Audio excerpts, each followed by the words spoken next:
como base Lucas capítulo 13, versos 6 al 9. Gloria al nombre del Señor. Estamos en la parábola de Jesús. Las parábolas que hablan acerca del reino. Aleluya. Lucas capítulo 13, verso 6. Termina de rico y el Lázaro, los labradores malvados, el gran banquete y los siervos vigilantes y las 10 vírgenes. Gloria al nombre del Señor. Entonces, Lucas capítulo 13, versos 6 al 9 dice así la poderosa palabra, en nombre del Padre, del Hijo y del Espíritu Santo. Amén. Me dijo, no la hallo, córtala, porque inutiliza también la tierra.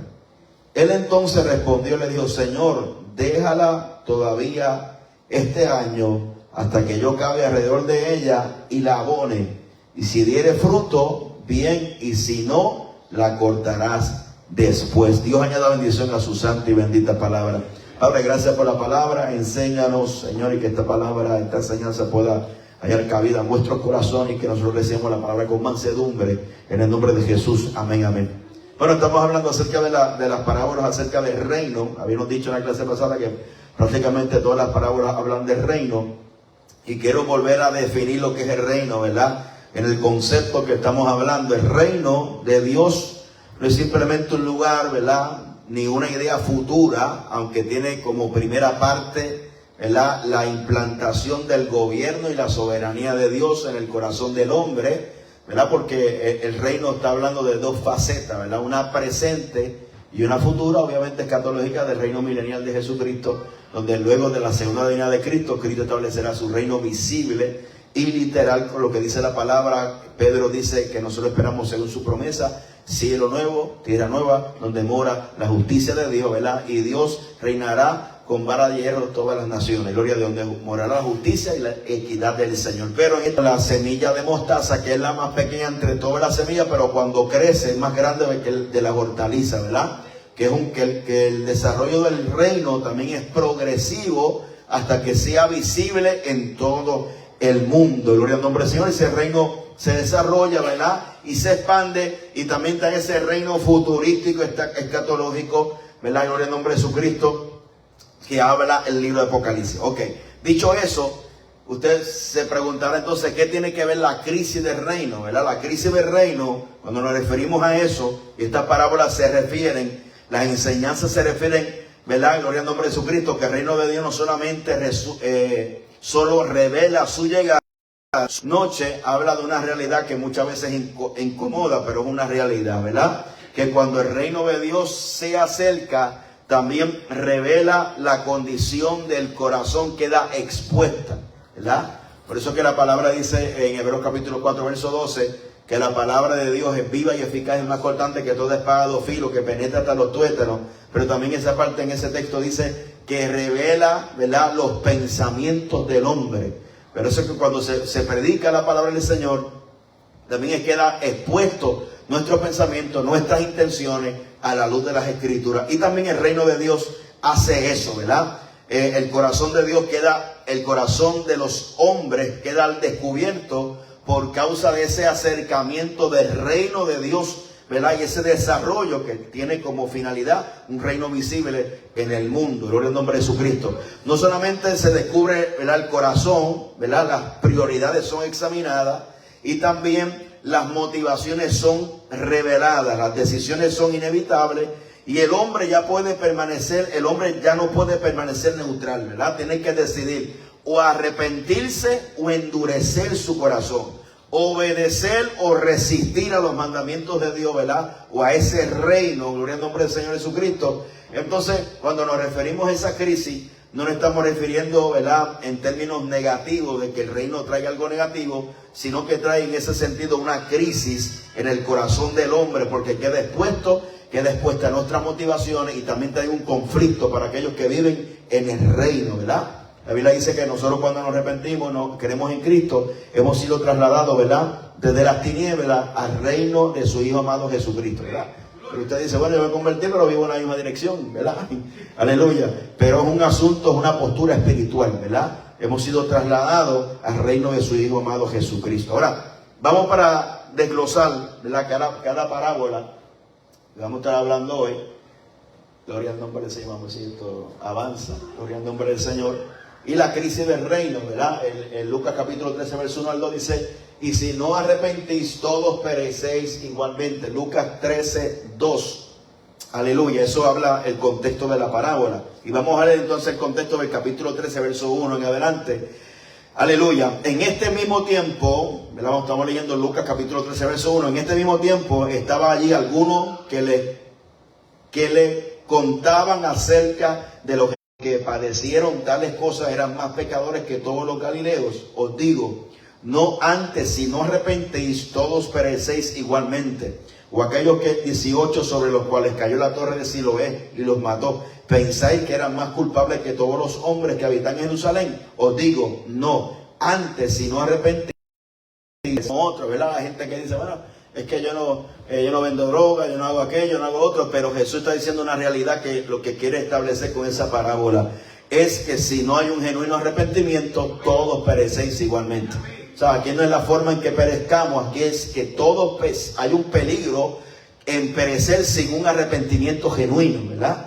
A su nombre sea la gloria. Eso es lo que Jesucristo está diciendo, aleluya.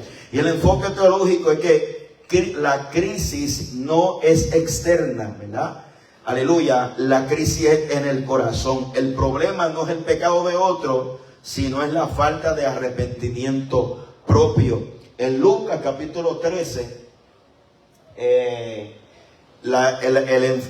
enfoque teológico del contexto es que la crisis obviamente es interna del corazón propio. La enseñanza de Lucas capítulo 13, verso 6 dice que tenía una higuera plantada en su viña. El verso 7 dice, habían venido buscando fruto en esta higuera y no la halló. Y el verso 8 al 9 dijo, dejando todavía este año si diere fruto, y si no, la cortará después. Entonces aquí hay unos elementos clave de esta parábola. La higuera representa al hombre dentro del entorno del reino, ¿verdad? La viña es el lugar de privilegio espiritual. El dueño es Dios y el viñador es el intercesor, ¿verdad? La oportunidad adicional. Obviamente ese intercedor por excelencia se llama Jesucristo, porque la Biblia dice que no hay otro mediador entre Dios y los hombres sino a Jesucristo, hombre, el cual intercede por nosotros, aleluya, a la diestra del Padre. Gloria al nombre de Jesucristo, ¿verdad? Esa higuera estaba estéril, sin fruto, aleluya, sin fruto espiritual, y el fruto es la evidencia de arrepentimiento real, ¿verdad? Aleluya, ese fruto que está buscando Jesús, ¿verdad? Aleluya, en esa higuera, ese fruto es un arrepentimiento genuino, ¿verdad? No está hablando del fruto de Gálatas, amor, gozo, paz, paciencia, está hablando fruto digno de arrepentimiento. Cuando hay un arrepentimiento hay unos frutos. ¿Y cuáles son esos frutos? Bueno, pues podemos utilizar como ejemplo a Nicodemo, el recaudador de impuestos, ¿verdad que sí? No era digno, Jesús o medio Saqueo, aleluya, Saqueo, bájate del árbol porque es necesario que yo pose en tu casa hoy, ¿sí? Vino a posar en el peor de los pecadores, ¿verdad? Un recaudador de impuestos, que para aquellos que en aquel tiempo pues estaban, no solamente recogían los impuestos de Roma, del Imperio Romano, sino que también robaban al pueblo. Por eso que cuando Cristo entra en su casa, Él hace y se arrepiente, Él hace algo. Dice que si en algo he defraudado, en algo lo devuelvo cuadruplicado, ¿verdad? Entonces eso es un fruto digno de arrepentimiento, ¿verdad? Porque hay un deseo de querer enmendar el pasado de ese pecado que sabe que causó daño a los demás, ¿verdad? Es enmendar, eso es un fruto digno de arrepentimiento. Y también no solamente eso, sino que un arrepentimiento genuino se puede definir como el dolor por haber fallado a Dios, ¿verdad?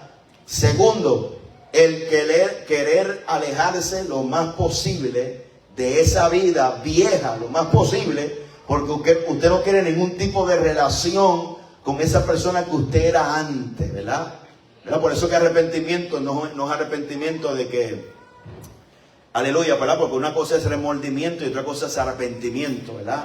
Remordimiento es cuando nosotros sentimos dolor, pero no nos lleva a un arrepentimiento. Ese dolor no lo llevamos a los pies de Jesucristo. ambos se pueden producir lágrimas, pero solamente arrepentimiento genuino puede producir fruto digno de arrepentimiento, porque es el Espíritu Santo que pone el querer como el hacer, así por su buena voluntad. Gloria al nombre de Jesucristo. Amén. Por eso la Biblia dice en Mateo capítulo 3 verso 8, hacer frutos dignos de arrepentimiento. Gloria al nombre de Jesucristo. ¿Verdad? Por eso es que Dios viene buscando fruto en nuestra vida. Él nos examina y está esperando resultados. Y el acto definitivo es que viene juicio, ¿verdad? Esa es la parte que a veces no nos gusta escuchar, ¿verdad? Y usted dice, pero ¿cómo es posible si hay un Dios que es amoroso? ¿Cuántos saben que Dios es amor? Pues en la Biblia también hay muchos atributos, ¿verdad?, que pueden describir a Dios. Omnipotente, omnipresente, todopoderoso, amor, justicia, ¿verdad? Todos esos son atributos que pueden describir a Dios a través de la palabra. Pero tenemos que entender que no hay un atributo más grande que otro. Todos son iguales, ¿verdad? Y coexistentes al mismo tiempo, ¿verdad? Dios no es tan amoroso que se olvida de la justicia, ni mucha justicia que se olvide de su amor, ¿verdad? Pero la justicia es justicia, porque Dios no puede ser burlado. Todo lo que el hombre siembre, eso cosechará. Aleluya. Si siembra para el espíritu, quise gozo segará, pero si siembra para la carne, muerte segará. Gloria al nombre de Jesucristo. ¿Cuánto bendice el nombre del Señor? Poderoso el nombre del Señor. La higuera estéril, gloria a Dios. El desarrollo teológico es el privilegio sin fruto. La higuera está plantada en la viña, tiene acceso, cuidado y oportunidad, pero no lo halló. Esto revela una verdad profunda. Estar cerca del reino no es lo mismo que pertenecer a él. O simpatizar con el reino no es lo mismo pertenecer a él. O conocer del reino, estar informado acerca del reino, no es lo mismo que pertenecer a él. Porque la única evidencia que nos dice que pertenecemos al reino son los frutos visibles en nuestra vida. La expectativa divina, ¿verdad?, es que Él viene a buscar frutos. Y viene a buscar frutos dignos de arrepentimiento. Dios tiene una expectativa legítima, ¿verdad? Donde hay palabra, tiempo y oportunidad, debe haber fruto. Ahora, esto me recuerda a la historia de Noé, ¿verdad que sí? De Noé, dice la Biblia que Noé fue pregonero de justicia. Ahora, esa es la única evidencia que encontramos que Noé era pregonero de justicia, ¿verdad? O sea, un predicador. Génesis dice que lo mandaron a construir, ¿verdad?, ese arca porque venía a juicio. Ahora, esto es lo que yo creo. Yo creo que el mero hecho de que la gente pasaba por allí, ¿verdad?, y habían visto esa estructura, se preguntaban ¿qué es eso? La Biblia dice en Génesis que en aquellos tiempos no se conocía lo que era lluvia, ¿no? Que un rocío subía de la tierra y obviamente rociaba las plantas. Pero el mero hecho de pasar frente a aquellas personas incrédulas que se burlaban era una predicación propia, ¿verdad? Por eso es que no va a haber excusa. Aquí hay iglesia en las 4 esquinas, hermano, hay iglesia. La gente pasa por la iglesia, la gente escucha, ve un mensaje, no hay excusa para nadie, ¿verdad que sí? Por eso es que como Dios es un Dios justo, Él cuando venga viene a buscar frutos, aleluya, y debe haber fruto. Y también esta parábola enseña que hay una paciencia divina. Fíjese cómo se representa Dios, ¿verdad?, como el dueño, pero Cristo se presenta como ese intercesor que dice, espérate, voy a trabajar un poco más. Cómo Dios sigue teniendo misericordia, cómo se cumple la palabra que Dios es lento para ira y grande en misericordia, ¿verdad? Y que por su ira no hemos sido consumidos, ni este mundo tampoco ha sido consumido, ¿verdad? Sus misericordias son nuevas cada mañana, gloria al nombre del Señor. Hay una paciencia divina que dice, déjalo todavía este año, y dice cómo va a trabajar. Dice, hasta que yo cabe alrededor de ella y la abone, a su nombre sea la gloria. Mira cómo Dios trabaja, ¿verdad? Cabe alrededor de ella y la abone. Recuérdense que cuando estamos hablando de la parábola no necesariamente tenemos que estar hablando de la iglesia. Estamos hablando del mundo entero, ¿verdad? De ese campo, aleluya, ¿verdad? Porque de Jehová la tierra su plenitud del mundo de los que en habitan, dice la palabra. Y cómo es que todavía Dios trabaja con aquel que no ha conocido a Dios, ¿verdad? Aleluya. Cómo es que el amor de Dios se extiende a él y cómo es que Dios sigue trabajando con el hombre y sigue dando oportunidades para que ese hombre le pueda conocer. Aleluya, gloria al nombre del Señor. Ahí habla de la paciencia divina. Dice aquí revela el carácter de Dios. No es apresurado en juzgar, da oportunidad adicional y extiende gracia antes del juicio, ¿verdad? Porque la Biblia dice, hermano, ¿verdad? La Biblia dice que si usted pone en balanza la misericordia y el juicio, dice que la misericordia triunfa sobre el juicio, ¿verdad? Ahora, ¿qué es misericordia? Misericordia se puede definir como la manifestación externa de la bondad que ofrece recursos para atender una necesidad. Misericordia no es un acto de expresión de lástima, eso no es misericordia. Misericordia tampoco ni siquiera es pasar por alto la condición del pecador. Es reconocer la condición del pecador, pero extenderle recursos para atender su necesidad para que haya un cambio, ¿verdad? Por eso la mujer que fue sorprendida del acto de adulterio le dijo, ¿qué le dijo? Mujer, vete y no peques más, ¿verdad? No es que era inocente, le dio herramienta, le dio misericordia. Jesucristo reconoció que era una pecadora, pero le extendió misericordia, ¿verdad? A veces creemos que la misericordia de Dios es pasar por alto el pecado. No es, misericordia no es pasar por alto el pecado. Misericordia es reconocer el pecado y delinear, ¿verdad? Un plan de acción, ¿verdad? Para atender eso, esa condición de ese ser humano, para levantarlo de la condición que está. Gloria al nombre del Señor. Eso es muy bueno definirlo, porque a veces creemos que misericordia es pasar por alto el pecado, pasar paños tibios al pecado, ¿verdad? Haciéndonos locos, aleluya. Pero Dios no es así. Dios reconoce nuestra condición, pero Él también ofrece oportunidades para atenderla. Alguien que me da 2 de Pedro capítulo 3 verso 9. 2 de Pedro capítulo 3 verso 9. Lo puede leer en voz alta. 9.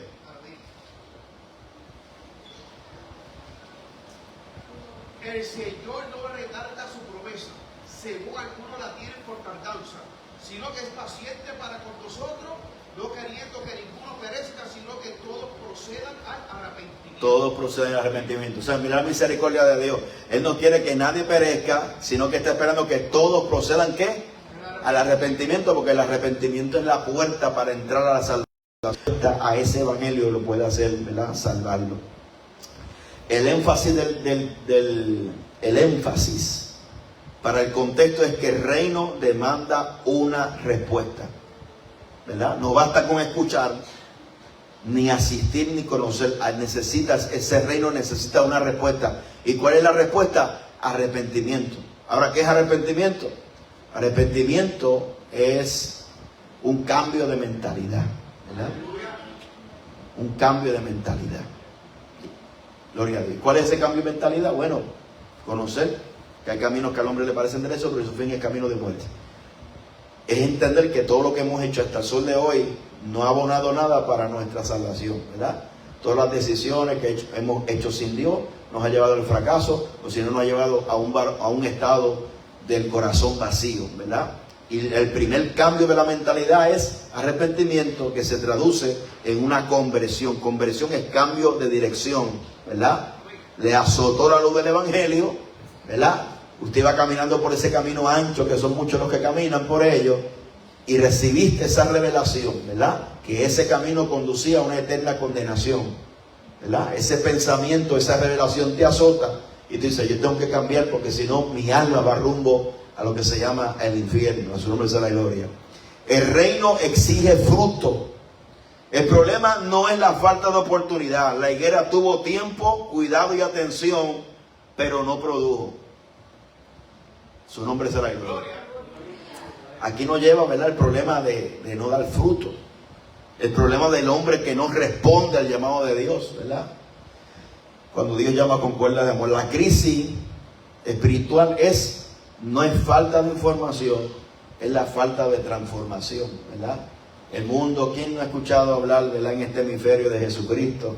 El que no tiene una tía tiene una abuela, el que no tiene una abuela tiene un primo, el que no tiene un primo tiene a alguien que ha escuchado hablar de Jesucristo.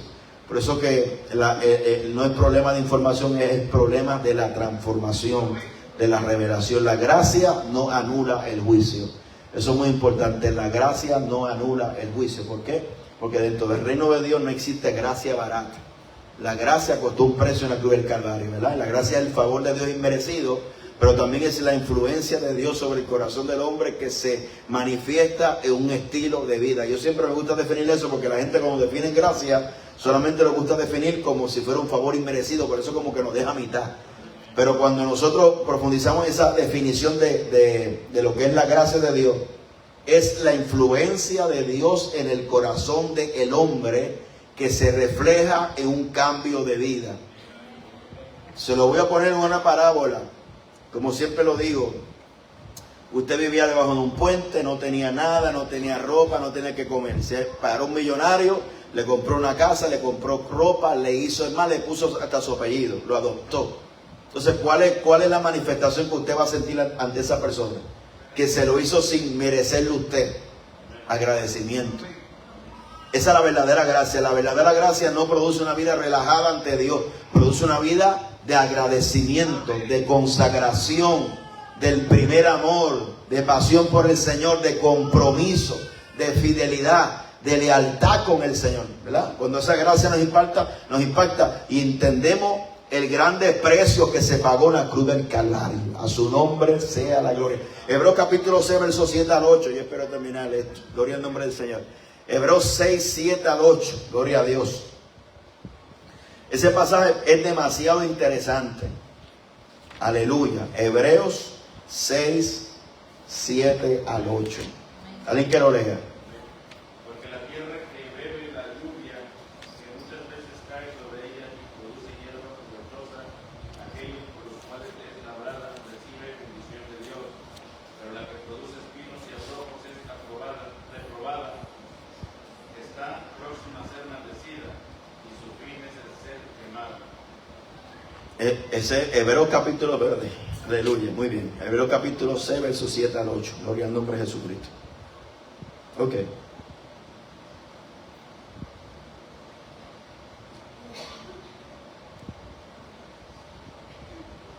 Gloria a Dios.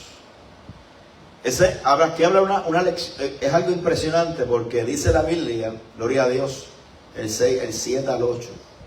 Gloria a Dios. Porque la tierra que bebe la lluvia, que muchas veces cae sobre ella y produce ¿qué? Hierba provechosa. Aquella por la cual es labrada recibe bendición de Dios. Pero la que produce espino y abrojo es reprobada y está próxima a ser maldecida y su fin es ser quemada. Dígame usted si no ve lo que yo veo. Yo veo un terreno que cae la misma cantidad de lluvia y en ese mismo terreno que se trabaja, ¿sí? Hay uno que produce hierba provechosa y hay una parte que produce ¿qué? Espino. La clase pasada hablaba acerca de ¿qué? Del trigo y la cizaña, ¿verdad? Que esa es la realidad del reino, ¿verdad? Aleluya. Pero fíjese que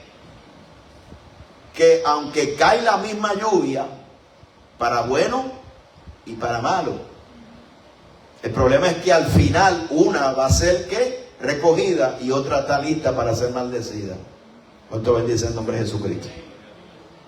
Que Dios nos ayude, hermano, a que la ayuda que recibamos nos sirva para el bien. A su nombre sea la gloria. ¿Cuánto bendice el nombre de Jesucristo? Gloria al nombre de Jesús. La aplicación de este texto es que la higuera no estaba seca, estaba viva, pero inútil. No era ignorante, era improductiva. No estaba lejos, estaba dentro, ¿verdad? Esa presencia sin fruto, privilegio sin transformación y oportunidad sin respuesta, lo que presenta esta parábola. Vamos para la segunda, que es el rico y Lázaro. Y esa parábola de rico y Lázaro, ¿verdad? Que estamos bajo el tópico la crisis del reino, que la crisis lo que hace es revelar la intención del corazón dentro del reino, porque el reino de los cielos se ha acercado a vosotros, y el reino lo que pone las cosas claras, ¿verdad? Pone las cosas en evidencia, las pone en evidencia. Ahora, Lucas capítulo 12, versos 13 al 21, alguien que lo busque y lo pueda leer. El rico insensato. Poderoso el nombre de Jesucristo.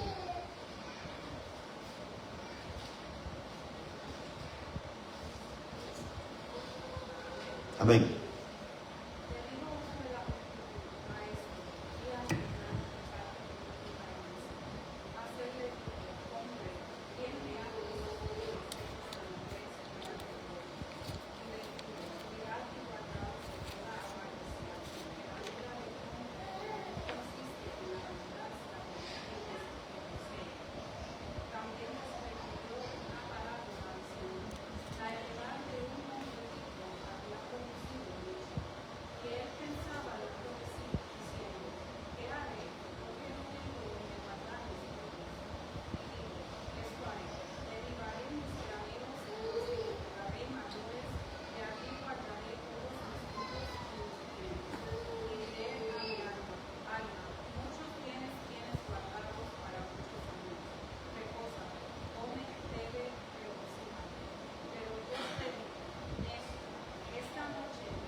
Tremendo, ¿verdad que sí? Esa es la crisis del reino. Viene a hablar que, claro, gloria al nombre del Señor Jesucristo. Mire, el maestro, aleluya, esta palabra surge a la raíz de una petición material en medio de una enseñanza espiritual. O sea, cuando se distorsiona el reino, ¿verdad? Y maestro, di a hermanos para que comparta conmigo la herencia, ¿verdad? Y la respuesta de Jesús, esta parábola. Y comienza diciendo, guardaos de toda avaricia, ¿verdad? El enfoque, ¿verdad?, de este contexto es que Jesús revela el problema, no es la herencia, es el corazón. Y la crisis del reino que hay aquí es cómo el hombre valora lo material por encima de lo eterno. Ahora, ¿qué es la avaricia?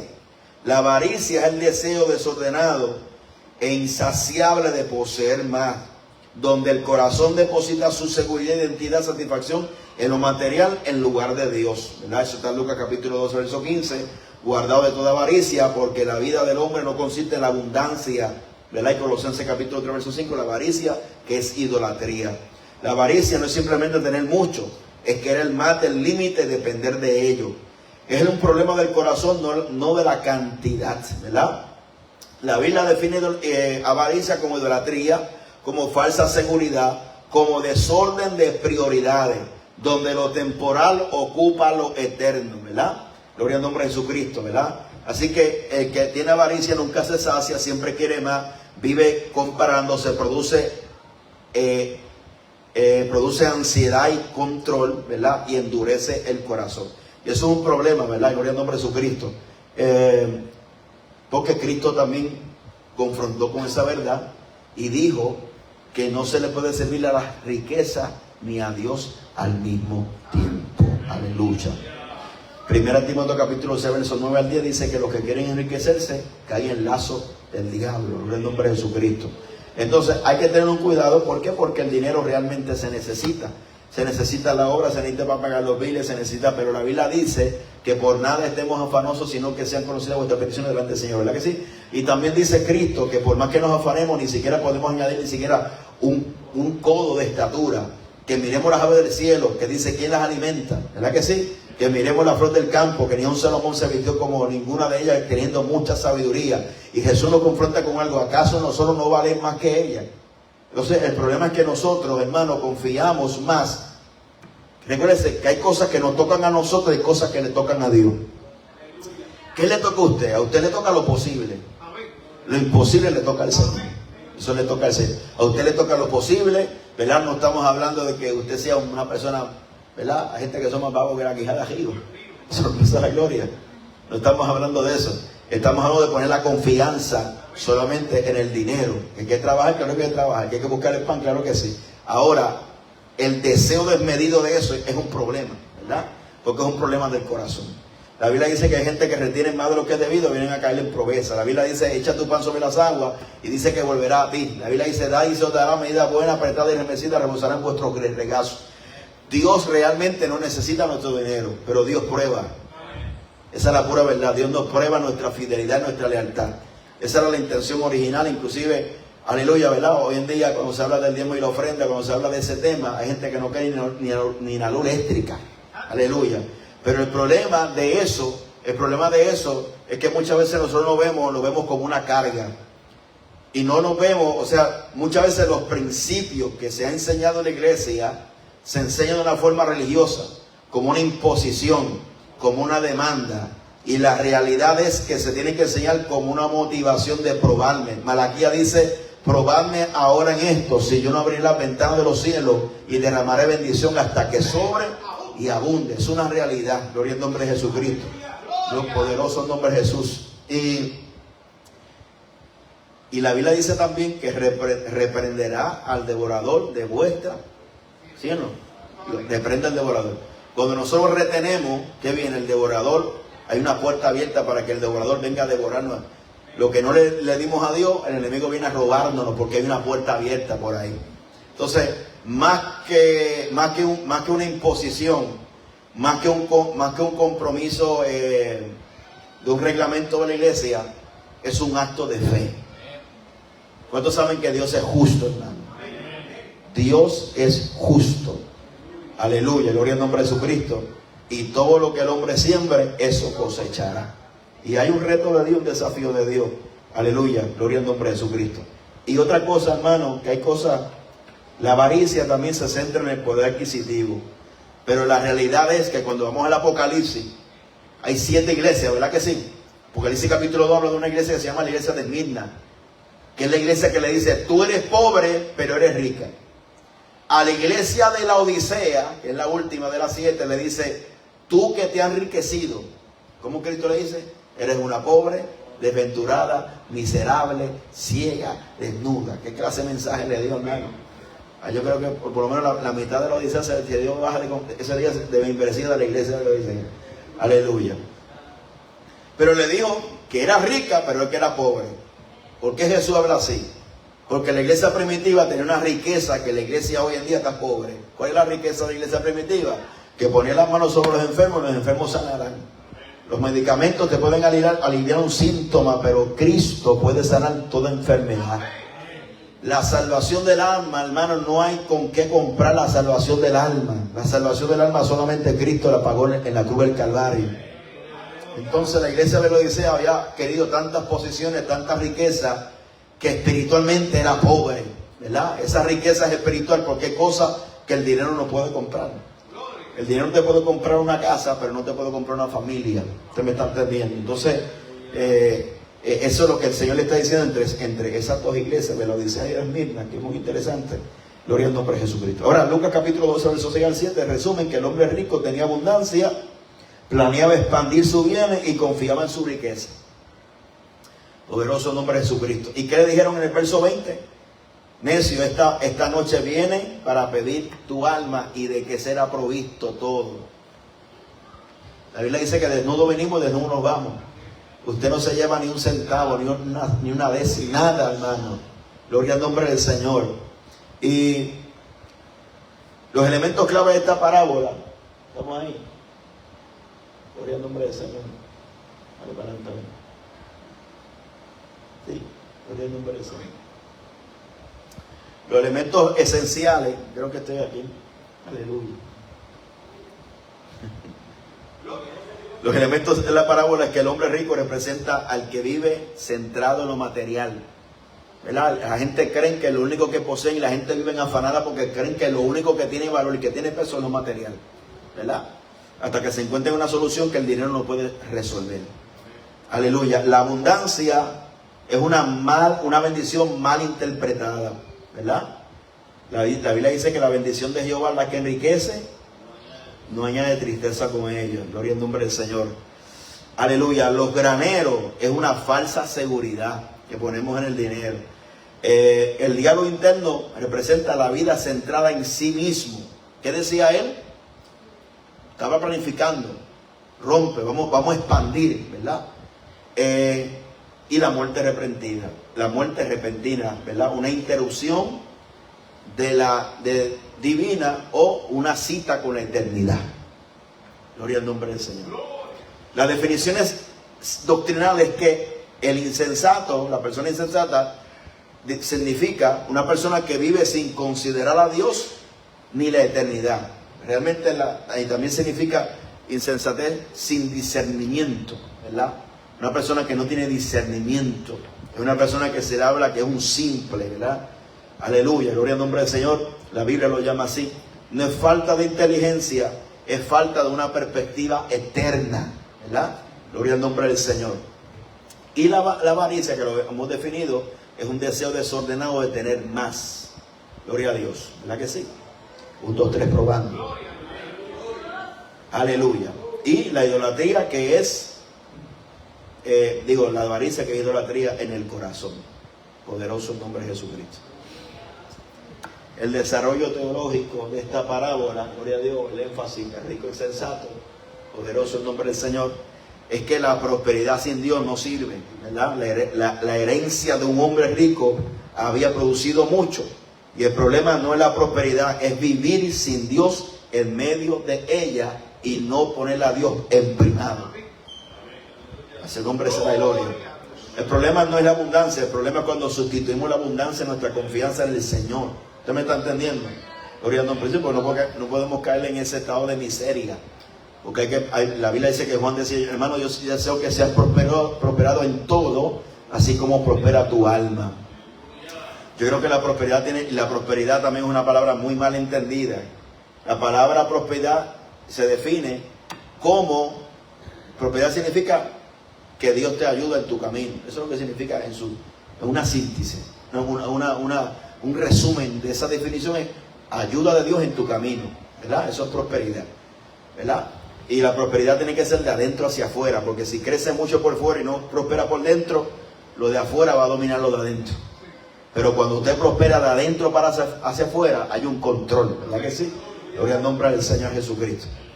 La autosuficiencia, el alma muchos bienes guarda. El hombre se habla a sí mismo y se convierte en su propio Dios, ¿verdad? El engaño es seguro. Para muchos años, ¿verdad? Reposa, come y bebe. Esa confianza en su bien, su tiempo, su control. Pero ignoran la fragilidad de la vida, ¿verdad? Mucha gente que ignora esa fragilidad de la vida. La interrupción de la divinidad o la interrupción de Dios es que esta noche viene ¿qué? A buscar tu alma. Entonces cuando estamos en ese evento nos damos cuenta que es lo que realmente sirve, ¿verdad? Lo que realmente vale la pena poner su confianza. ¿Por qué? Porque la misma palabra dice de qué te sirve, ¿verdad? Gloria al nombre del Señor Jesucristo. Dice la Biblia, el hombre diciendo, esto haré, derribaré mi granero, los edificaré mañana, allí guardaré todo mi fruto y mi bienes, y diré mi alma, alma, muchos bienes tienes, guárdalo, porque muchos años reposaste, come, bebe, regocíjate. Pero Dios le dijo, necio, esta noche vienen a pedir tu alma, y lo que te ha provisto, ¿de qué será? Entonces cuando esa interrupción divina viene, es cuando se sopesa, ¿verdad? Lo temporal de lo eterno. Es como el hombre tiene un detente y dice, pero bueno, ¿en qué yo he invertido toda mi vida y de qué me vale todo eso que he alcanzado fuera de Dios? Pues nada sirve. ¿De qué te será provisto todo eso? Aleluya, de nada. ¿Verdad? Los negocios, nada le sirvió de nada. Gloria al nombre. Porque la Biblia dice, por más poder que tenga el hombre, no tendrá poder para retener su vida. Eso dice la palabra del Señor. Poderoso, solamente Dios tiene el poder de la vida y de la muerte. A su nombre sea la gloria. También queda expuesto un vacío eterno. Recuérdense que estamos en el tópico de ¿qué? De la crisis del reino. ¿Qué viene a hacer el reino? Viene a exponer, ¿verdad? El anuncio del reino, el gobierno divino, la proclamación del evangelio, viene a confrontar el corazón del hombre con estos principios, ¿verdad que sí? Entre lo pasajero y lo eterno, la abundancia, aleluya, la avaricia, gloria al nombre de Jesucristo, de lo que verdaderamente importa. El vacío eterno, lo que has provisto, ¿de qué será? Todo lo que ha acumulado lo pierde el dueño, pierde el valor y pierde el propósito, ¿verdad? ¿Cuál es el énfasis? Así estamos aquí. Gloria al nombre de Jesucristo. El énfasis es que el reino define la riqueza. El reino vino a definir lo que verdaderamente es las riquezas, ¿verdad? Aquí hemos traído al hermano Larry, ¿verdad? Raymond. Hay muchos artistas que se han convertido, que certifican de que todo lo que han alcanzado, de nada les sirve. Un vacío en el alma. Nada les sirve. Gloria al nombre de Jesucristo. ¿Verdad que sí? El reino viene a redefinir lo que verdaderamente importa. Lo que verdaderamente es la riqueza. A su nombre sea la gloria. Si usted duerme tranquilo, hermano, usted es un millonario. A su nombre sea la gloria. Si usted tiene paz, usted es un millonario. Porque eso solamente lo da Dios. Como está ahora el mundo, gloria al nombre del Señor. El que tiene esa paz solamente Cristo la puede dar. Por eso que el reino viene a redefinir lo que verdaderamente son las riquezas. Aleluya. Por eso en Lucas capítulo 12, verso 21, alguien que me lo busque, Lucas 12, 21. Aleluya. Hay dos clases de riqueza, la terrenal y la espiritual. Amén. A su nombre sea la gloria. Así es el que hace para sí tesoro y no es rico para con Dios. Para con Dios. El problema no es tener, el problema es dónde ponemos nuestra confianza, ¿verdad? No condena las posesiones, condena la dependencia de las posesiones. ¿Verdad? Gloria al nombre de Jesucristo. La vida no se mide por lo material. Lucas capítulo 12, verso 15. La vida del hombre no consiste en la abundancia. ¿Escuchó eso bien? Porque la vida es mucho más que la comida, mucho más que el vestido. ¿Verdad? La vida es Cristo. A su nombre sea la gloria. Y Juan 10:10, ¿qué dice? El ladrón no vino sino para matar, robar y destruir. Pero Cristo vino a dar vida. Vida en abundancia. ¿Qué es vida en abundancia? Aleluya. Esa vida en abundancia se puede definir como la calidad de vida que se tiene en el cielo, se tiene en la tierra. ¿Y cómo así, pastor? Por medio del fruto del Espíritu. Amor, gozo, paz, paciencia, benignidad, templanza, ¿verdad? Esa vida en abundancia es megazoé, en el griego, megazoé. Y zoé es vida y mega es grande. Y esa calidad de vida que se experimenta, solamente la experimentan aquellos que están en Cristo Jesús. ¿Cuánto bendice el nombre de Jesucristo? A su nombre sea toda la gloria. Todo aquel que viene a Cristo la experimenta. Hay unos textos, Eclesiastés capítulo 5, verso 10. Y alguien que me busque 1 Timoteo capítulo 6, verso 7. Otro me busca Mateo 6, 19 al 21. Tengo 3 textos bíblicos. Para finalizar, no podemos terminar la clase, la terminamos este tópico, la terminamos el otro. Porque creo que me da para uno más. Gloria al nombre del Señor. Eclesiastés 5. Ajá.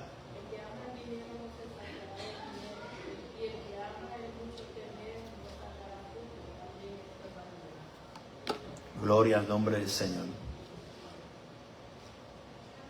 Hay poder en la sangre de Cristo. 1 Timoteo 6, 7.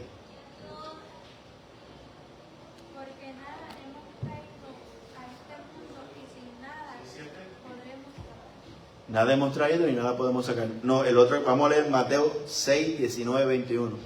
Ese es el último texto de este tópico.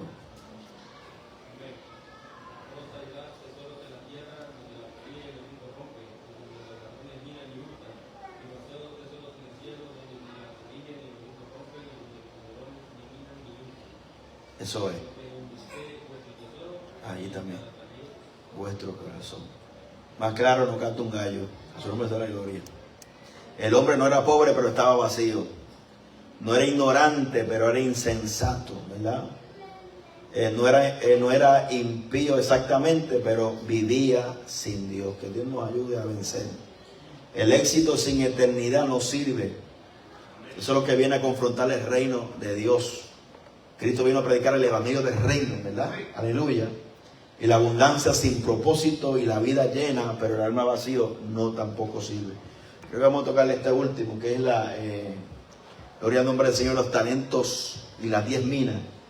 Creo que vamos a tocarlo. Ese está en 2 evangelios, está en Mateo capítulo 25, versos 14 al 30. Y está en Lucas 19, 12 al 27. Aleluya, gloria a Dios. Entonces, vamos a leer el de Mateo 25, 14 al 30.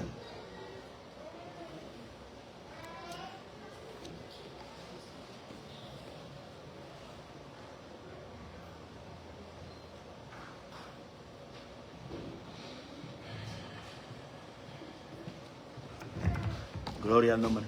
Sácate el cajo, está abierto.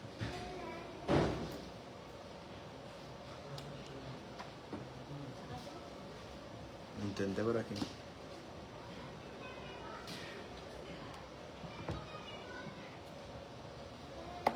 Damos, hermano. Porque el reino de los cielos es como un hombre que yéndose lejos llamó a sus siervos y les entregó sus bienes. A uno dio 5 talentos y a otro 2 y a otro 1, a cada uno conforme a su capacidad. Y luego se fue lejos. Y el que había recibido 5 talentos fue y negoció con ellos y ganó otros 5 talentos. Asimismo, el que había recibido 2 ganó también otros 2. Pero el que había recibido 1 fue y cavó en la tierra y escondió el dinero de su señor. Después de mucho tiempo vino el señor de aquellos siervos y arregló cuentas con ellos. Y llegando el que había recibido 5 talentos, trajo otros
el sufrir de riendas.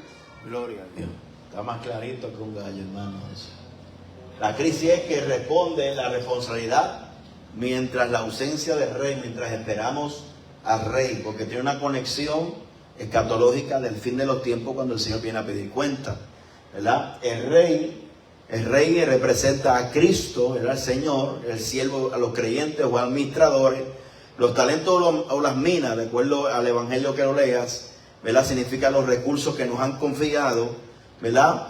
El tiempo de ausencia es el periodo actual y la rendición de cuenta tiene que ver con el juicio futuro, ¿verdad?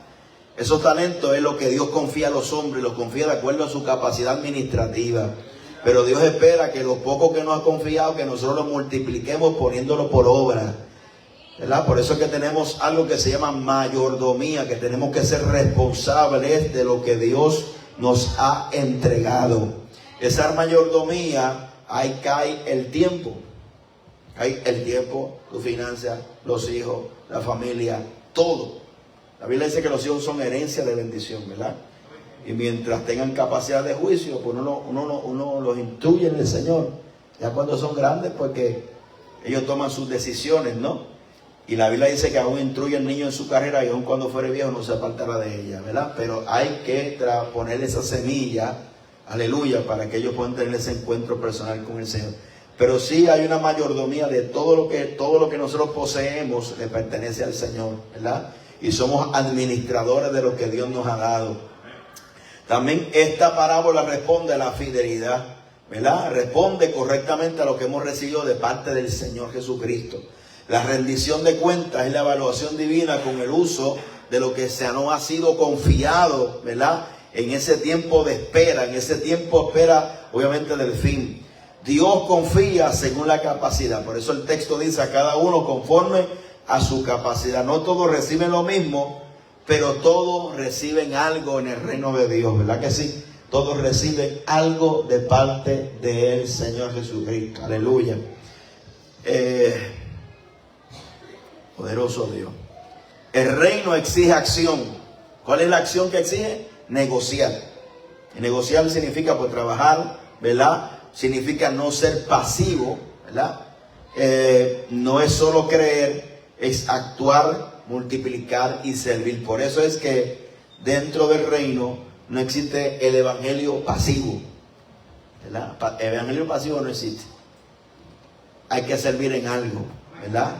En lo que sea, lo mínimo que usted crea que no es insignificativo, pero busca un área para servir, ¿verdad? Porque es causa y efecto, ¿verdad? No importa lo grande ni lo pequeño, porque muchas veces, ¿verdad? Aquí se mide lo grande, ¿verdad? Nosotros traemos las empíricas del mundo para tratar de definir lo que es grande y lo que es pequeño. No hay cosas pequeñas ni cosas grandes. Lo que existe es obediencia, ¿verdad? Obediencia en el Señor. Aleluya. La fidelidad es el criterio. Mateo capítulo 25, verso 21, sobre poco has sido fiel y sobre mucho el Señor te pondrá. Dios viene a evaluar, ¿verdad? Dios no viene a evaluar cantidad, viene a evaluar fidelidad. Dios no viene a evaluar ministerio, porque ahí no dice pastor, ni evangelista, ni misionero. Ahí dice siervos. Todos son siervos, todos somos siervos delante de Dios. Y nos van a pedir cuenta como tal. El peligro de la inactividad, ¿verdad? Mateo capítulo 25, verso 28 dice que cavó en la tierra y escondió. Verso 18 del Mateo capítulo 25, verso 18, lo voy a leer y estoy terminando. Pero el que había recibido fue y cavó en tierra y escondió el dinero de su señor. ¿Verdad que sí? Ok. El verso 24. Pero llegando también el que había recibido un talento, dijo: Señor, te conocí que eres hombre ¿qué? Duro, que ciega donde no sembraste y que recoge donde no esparciste. Por lo cual tuve miedo y fui y escondí tu talento en tierra. Aquí tienes lo que es tuyo, Señor. Para finalizar, estoy finalizando ya. Ahora yo le pregunto, si el dueño de la viña representa a Cristo, ¿usted cree que esa descripción de esa persona que tiene un talento le hace justicia a la descripción del Señor? Que tú siembras donde no esparciste, o sembraste, y que recoge donde no esparciste. Reconocí que era hombre, ¿qué? Duro, y por lo cual tuve, ¿qué? Miedo. Ya vemos que esa revelación es equivocada, porque ninguna revelación de Cristo a un creyente produce una relación de temor con Dios. Y hablo de temor en el sentido de temor negativo, ¿verdad? Porque hay temor negativo y temor positivo. Temor positivo es reverencia a Dios. Temor positivo es fobia, es miedo, ¿verdad? Y es interesante porque aquí podemos notar que si nosotros no tenemos una clara revelación de quién es Cristo, una revelación bíblica de quién es el Señor, nosotros le vamos a servir a Dios con miedo y temor que paraliza. 1, 2, 3, probando. Un ejemplo de ello. ¿Cuántos saben que hay un cielo? Y que hay un infierno.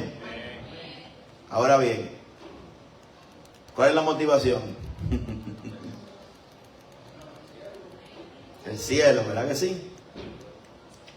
Porque hay gente que le sirven a Dios por miedo del infierno. Y no debe ser por miedo del infierno, debe ser por amor de estar con el Señor. Porque cuando hay amor de estar con el Señor es más fuerte que el miedo. Porque el miedo es una fobia que paraliza. Me hice entenderlo, no me hice entender. Amén. Gloria al nombre del Señor. Entonces, aquí habla de una persona que no tiene una revelación clara de quién es Cristo, ¿verdad? De quién es Dios. Aleluya, gente, ¿verdad? Aleluya. Y dice que tuvo miedo y cavó y escondió su talento. Y aquí tiene lo que es tuyo. Respondió su Señor y le dijo: siervo malo y negligente. Aleluya. ¿Qué le dijo? Sabía que ciego donde no siembro y que recojo donde no esparcí, por tanto deberías haber dado mi dinero a los banqueros y al venir yo hubiera recibido lo que es mío con interés. No hay excusa delante de Dios. A su nombre sea la gloria. Hay un peligro de ser inactivo en la presencia del Señor. Aleluya. El engaño del temor. Tuvo miedo. El siervo infiel justifica su inacción y proyecta una imagen distorsionada del Señor. Hay que tener cuidado porque el miedo lo que hace es que nosotros tengamos una imagen distorsionada del Señor. ¿Verdad que sí? Yo no le sirvo a Dios para que no me castigue. Yo le sirvo a Dios por amor. La motivación, y Juan establece, aleluya, que el que teme no ha sido perfeccionado en el amor, porque el temor lleva castigo. Entonces, lo más fuerte entre el miedo y el amor es la motivación más fuerte, no es el miedo, ¿verdad que sí? Por eso que el evangelio no se debe predicar, claro, se predica de una realidad. Hay un infierno, si usted no le sirve a Dios, hermano. Bueno, lamentablemente la Biblia dice, ¿verdad? Que la Biblia dice que es el lloro y el crujir de dientes, ¿verdad? Aleluya, la Biblia lo dice ahí, donde la llama no se apaga, el gusano no se muere, ¿verdad? Eso mismo es lo que pasa con la escatología y los eventos del fin, ¿verdad que sí? Que la gente le tiene miedo, ¿verdad? Por allá la guerra en Irán y la gente dice: Señor, ten misericordia de mí. Pero, aleluya, cuando dejan de caer bombas se le olvida del miedo. Asúmese la gloria. Entonces la motivación es el miedo, no es el amor con irse con Cristo. Porque la imagen que da el arrebatamiento de la iglesia es que la novia es la iglesia y que Cristo es el esposo. ¿Verdad que sí? Que yo sepa, nadie se casó por miedo. Aleluya. A menos que no hayan amenazado para que no se diga. Aleluya. Pero lo normal es que la gente se case por amor. ¿Verdad que sí? No por miedo. Pero ese es otro tema. Gloria al nombre del Señor. Entonces, creo que ese es el número. Aleluya. Nos faltan dos, lo acabamos la clase que viene. Gloria al nombre del Señor, la crisis en el reino. Que Dios nos ayude. Espero que todos hayan entendido. Gloria al nombre del Señor. Para seguir edificándonos en la palabra. Yo hoy tiene un anuncio. Oremos ahí, gloria a Dios. Y hoy tiene un anuncio y lo despedimos. Gloria a Dios. Vamos a orar para que esta palabra germine en nuestros corazones. Padre, gracias por tu palabra. Señor, permite que esta palabra germine en nuestro corazón, poder entender a profundidad